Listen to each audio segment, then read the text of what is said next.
श्री स्वामिनी जी की कृपा से इस त्रिगुणात्मिका माया से पार करने में समर्थ श्री वृंदावन धाम की रजरानी, श्री वृंदावन धाम की लता, यमुना रस रानी, रसिक महापुरुष जन, ये दुर्लभ वस्तु प्राप्त हुई है। जगत में तो साधारण मनुष्यता अगर निर्वाह कर ले तो ही कठिन है, फिर धर्म से चलना और कठिन, फिर भक्ति पूर्वक चलना और कठिन, फिर भक्ति के भावों में विचरना, दास्य भाव, सख्य भाव, वात्सल्य भाव, कांता भाव, सहचरी भाव आदि।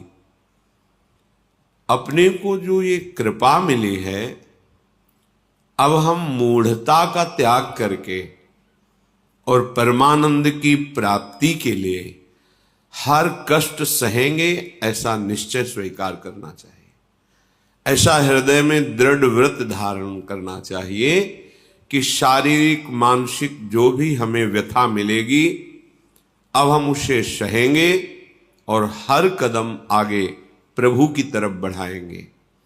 किसी भी परिस्थिति में हम अपने प्रभु का स्मरण नहीं छोड़ेंगे। श्रीपाद प्रबोधानंद जी महाराज कह रहे हैं, अद्यैव मूर्ख चल सर्वमिदं विहाय, वृंदावनाय सकलार्थ सुरद्रुमाय, श्री राधिका सुरतनाथ विशुद्ध भाव, सत्रायमैव कुरुकृत्य समाप्त्यपेक्षा।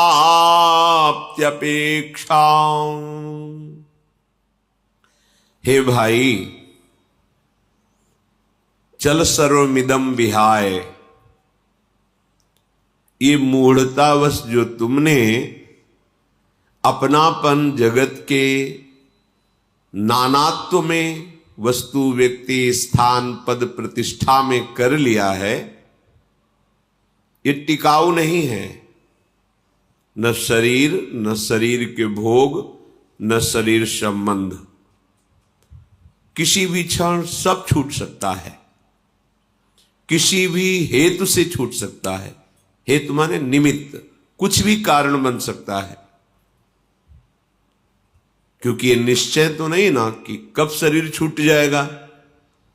तो रात दिन शरीर के भोगों का चिंतन करना, शरीर संबंधियों का चिंतन करना, ये मूर्खता है। श्रीपाद कह रहे, अद्यैव मूर्ख चल सर्वमिदं विहाय, अद्य अभी, आज ही ये जो तुम्हारा चिंतन चल रहा है, ये बात बन जाए तो मैं सुखी हो जाऊं, ये काम हो जाए तो मैं सुखी हो जाऊं, तो कह रहे मरिष्यसि कदा सखे त्वमिति किम विजानासि किम शिशोः सुतरुणस्य वा ना खल मृत्युराकस्मिकः। क्या तुम्हें ये पता है तुम्हारी किस दिन मृत्यु होगी? क्या तू जानता है कि मृत्यु ये नहीं देखती कि गर्भस्थ शिशु है, बालक है, जवान है, बूढ़ा है, विद्वान है, मूर्ख है, ये कुछ नहीं देखती। उसका केवल कार्य है मारना। वो अकस्मात टूट पड़ेगी आपके ऊपर। मृत्यु राकस्मिकः, ये मृत्यु अकस्मात आएगी और तुम्हारा सर्वस्व छीन लेगी। इसलिए अद्यैव मूर्ख चल सर्वमिदं विहाय, ये मूर्खता है। शरीर का चिंतन होना, शरीर संबंधी भोगों का चिंतन होना, शरीर संबंधियों का चिंतन होना। तो ज्ञान क्या है? अगर ये मूर्खता है तो ज्ञान क्या है? प्रभु का चिंतन होना, प्रभु की सेवा के निमित्त से समस्त कार्यों का चिंतन होना, प्रभु के नाम रूप लीला धाम में ही अपनी दृढ़ निष्ठा होना, प्रभु से ही अपना संबंध मानना, प्रभु के संबंध से ही सबसे प्रेम व्यवहार करना, यह है विवेक, यह है ज्ञान। अन्यथा कोई भी हो, श्रीपाद कह रहे हैं वो मूर्ख है जो शरीर संबंध विषय, शरीर संबंध रिश्ते नाते और शरीर, इन्हीं का चिंतन करता रहता है। वृंदावनाय सकलार्थ सुरुद्रमाय, ये वृंदावन तुम्हारी जितनी चाहत है सब पूर्ण कर देगा। दो प्रकार से, एक तो अपने प्रभाव से हृदय शांत कर देगा, दूसरा जो भगवत प्राप्ति में विरोधी नहीं है उन भोगों को दे देगा। यदि तुम्हारी चाहत है तो सुरुद्रमाए, जैसे कल्पतरु अपने समीप आने वाले की कामना पूर्ण कर देता है, ऐसे ही श्रीधाम वृंदावन दो प्रकार की लीला करता है। जो हमारी कामनाएं हमारे को फंसा के नष्ट करने वाली हैं उनको शांत कर देता है, या जो भगवत प्राप्ति में बाधक नहीं है, सहायक है, उनको पूर्ण कर देता है। दोनों विधि से वो कामना रहित कर देता है। श्री राधिका सूरतनाथ विशुद्ध भाव शत्राय मैव कुरुकृत्य समाप्ति अपेक्षाम। अब तुम किसी कर्म की अपेक्षा मत रखो कि मैं ये करूंगा तो ये मिल जाएगा।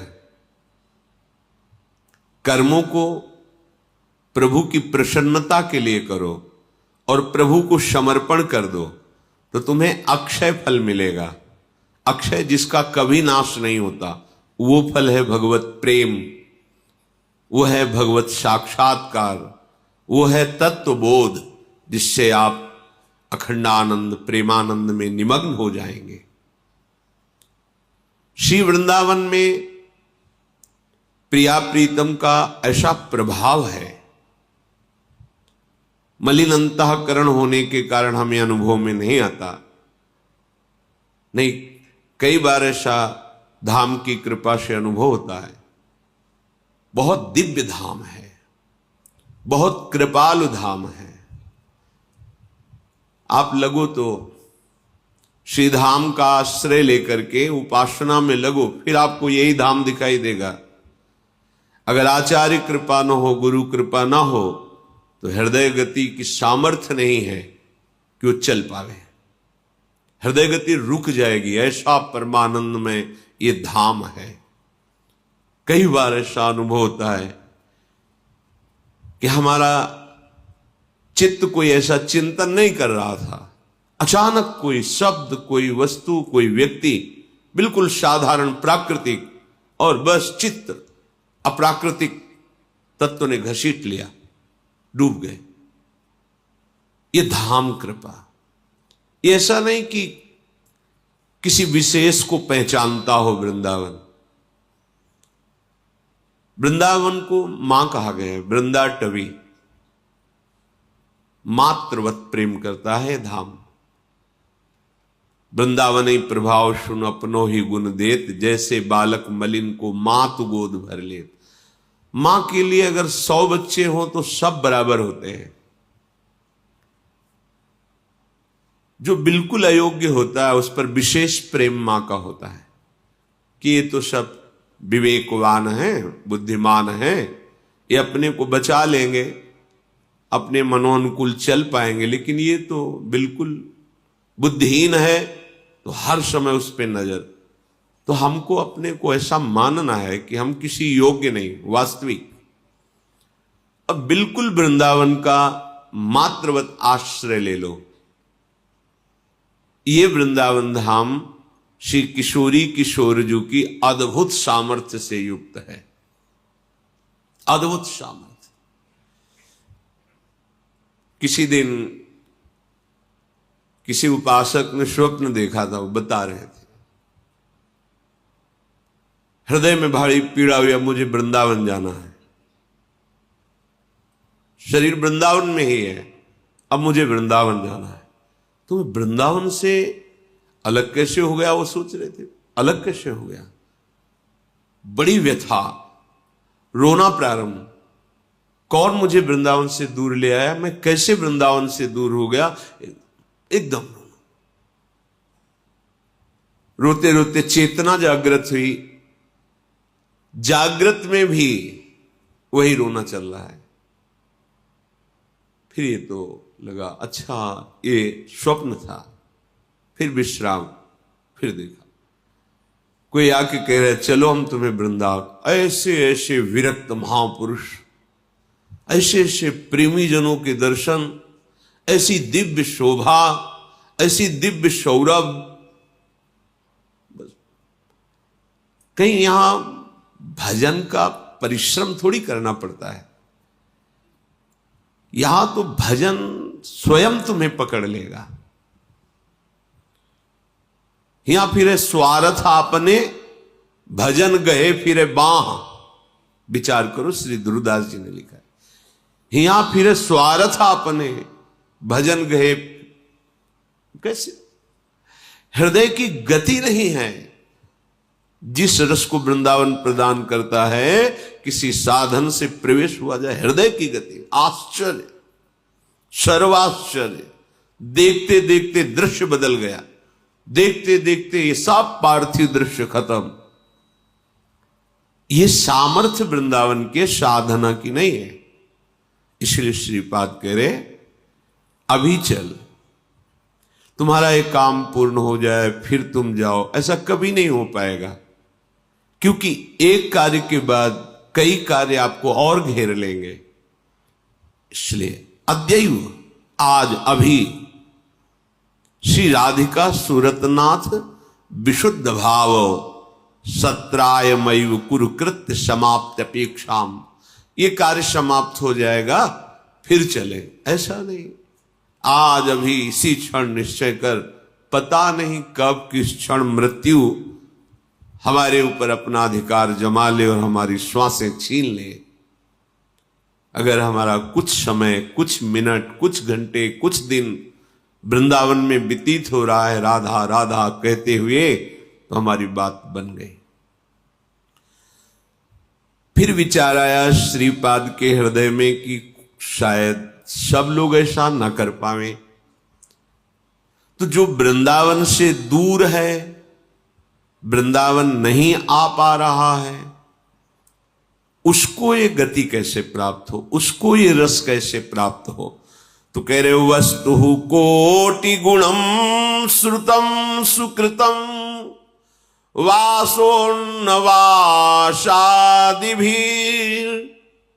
तीर्थे वासयितुः स्वयं हि तरति द्वौ यत्तारयेत्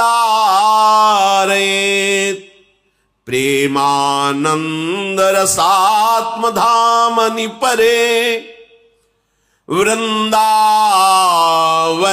वासकस् त्वाश्चर्यां वृषभानुजा प्रियरतिम् प्राप्नोत्यनायासतः।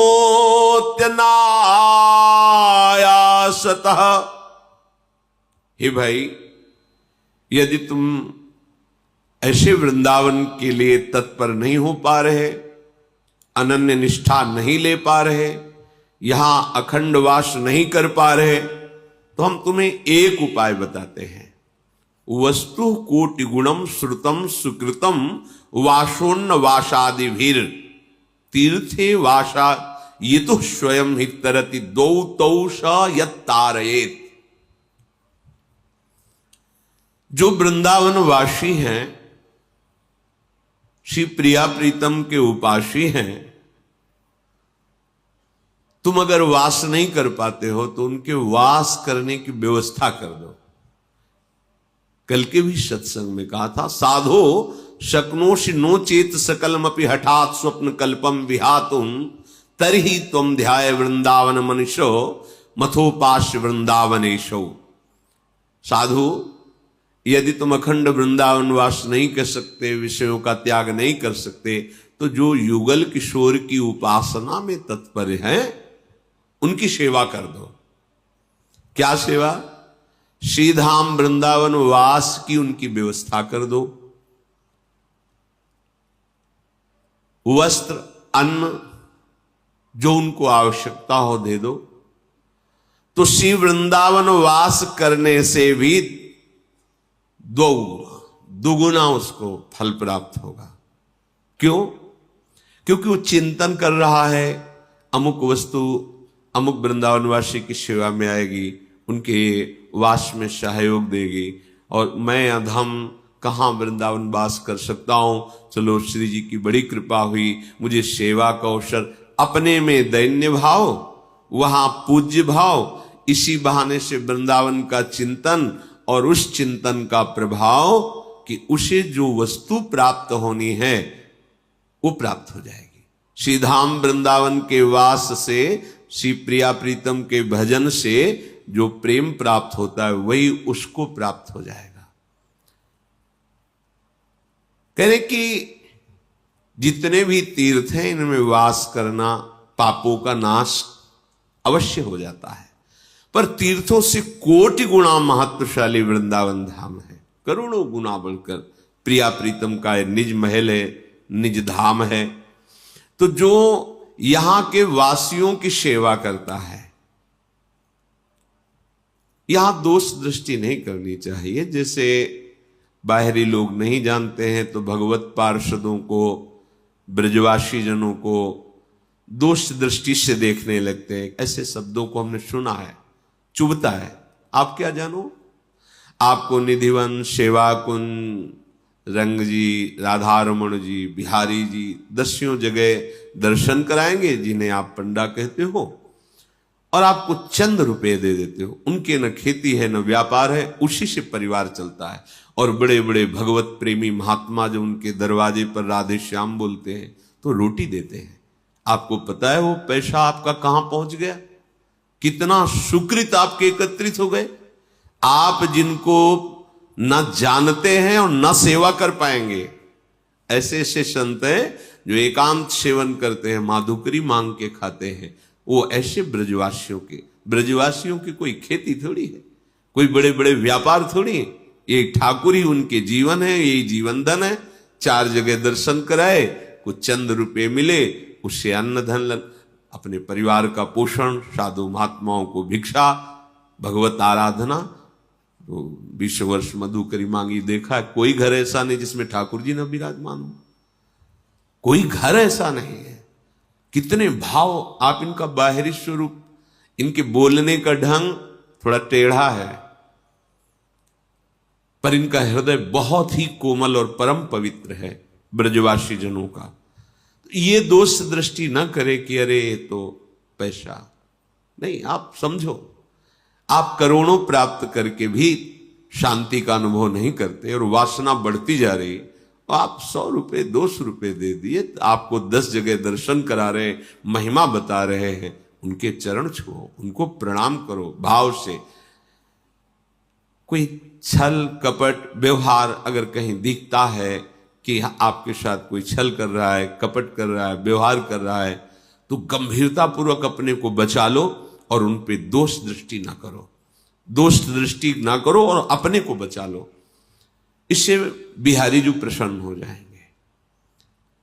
अगर आप इनके प्रति भगवत भाव न करके तो ठीक नहीं रहेगा।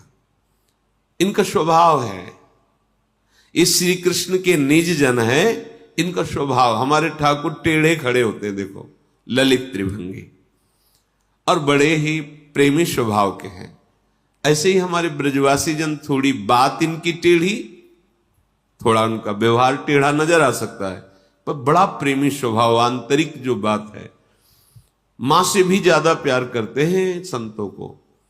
जब इनके घर में जाए और 2-4 दिन गए फिर न जाओ तो देखो कैसे बात करती हैं माताएं जो ब्रजवासी।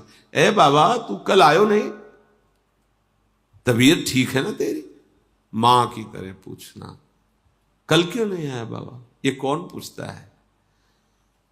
वो पैसा आपका इनके घर में गया और इनके हाथ से बनी हुई मधुकरी संत पाकर भजन कर रहे, तो पैसा कहां आया? भजनानंदी महात्माओं के उदर पोषण के काम में, उनके ब्रजवास में सहायक हुआ। ये ब्रजवासी जन हैं, ये कृपा कर दे तो प्रिया प्रीतम की कृपा का अनुभव होने लगे। इनके बाहरी कटु व्यवहार से आप इनको गाली मत दीजिए, निंदा मत कीजिए, अवहेलना मत कीजिए। ये भगवत पार्षद है, तीर्थों का प्रभाव है। पर वृंदावन की जब बात आती है तो कोटि तीर्थ भी समानता है। रज की तुल बैकुंठ नहीं और लोक की हिमाई।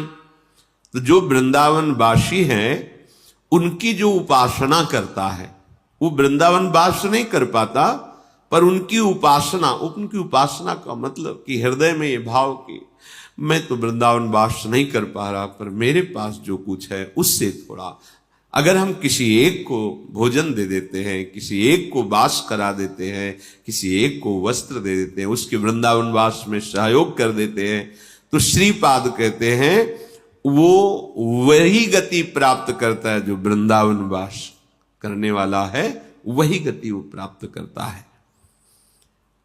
इसमें विशेषता हो जाएगी, प्रिया प्रीतम का विशेष प्यार उसके ऊपर उदय होगा।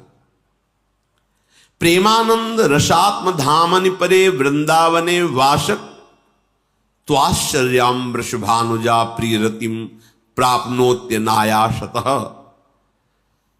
प्रेमानंद रस प्रदान करने वाला श्री वृंदावन धाम है। इसमें जो वास करना चाहता है पर उसके पास कोई व्यवस्था नहीं है, अगर वो व्यवस्था कर दे तो श्री वृषभानुजा, श्री लाडली किशोरी जो उसकी व्यवस्था को देख लेती है। समझ गए? लाडली जो बहुत प्रसन्न, अच्छा हमारे धाम में, हमारे धाम वास करने की भावना से जो यहां पड़ा है उसकी तुमने सेवा की, तो आश्चर्य में रति प्रदान करती है, प्रेम प्रदान करती है। प्रेमानंद रसात्म धामनि परे वृंदावने वासक त्वाश्चर्यम। आश्चर्य ये कि बड़ी बड़ी साधनाओं से लाडली जी की कृपा प्राप्त करना दुर्लभ है। वो त्वाश्चर्यम वृषभानुजा प्रिय। अब इसमें एक बात है कि वृषभानुजा लाडली जी और प्रिय उनके श्री लालजू, अर्थात प्रिया प्रीतम की रतिम प्राप्नोत अनायासता, अनायास ही उसे प्रिया प्रीतम का प्रेम रस प्राप्त हो जाता है। या श्री लाडली जू वृषभानुजा प्रिय रतिम, उसकी जो प्रिय वस्तु, व्यक्ति, पद, चाह, वो सब प्रदान कर देती है और अपने चरणों का प्रेमानंद रसात्म धामनि परे, ये धाम प्रेमानंदमय है, वो प्रेमानंद प्रदान कर देती है, उसकी चाहत की वस्तु प्रदान कर देती है और अपने चरणों का प्रेम भी प्रदान कर देती है। इसलिए वृंदारण्य मनन्य भाव मधुराकार हेति राधिका कृष्ण क्रीड़त रंजित प्रविलसत कुंजावली मंजुलम। ये वृंदावन धाम, यदि दुर्भाग्य से आपको वास नहीं मिल रहा, यहां आना नहीं हो रहा, दुर्भाग्य ही कहा जाएगा उसको, तो आप अंदर से दुखी तो हो सकते हो। बहुत सुंदर बात, अंदर से आप दुखी हो सकते हो ना कि प्रिया जो कब हम पर कृपा होगी कि हमें वृंदावन आने को मिलेगा, कब ऐसी कृपा होगी कि वृंदावन की भूमि में बैठकर हम सत्संग सुनेंगे, कितनी सुंदर यहां रहनी है। देखो इस समय प्राय लोग सोते रहते हैं, कैसी वृंदावन की कृपा है। 2 बजे 2:30 बजे से सब जग रहे हो, मंगल में नाम गूंज रहा है, मंगल में प्रिया प्रीतम की चरण रज में कोई बैठा है, कोई खड़ा है, कोई प्रणाम कर रहा है, कैसी अद्भुत कृपा। फिर सत्संग सुन रहे, फिर सेवा दर्शन कर रहे,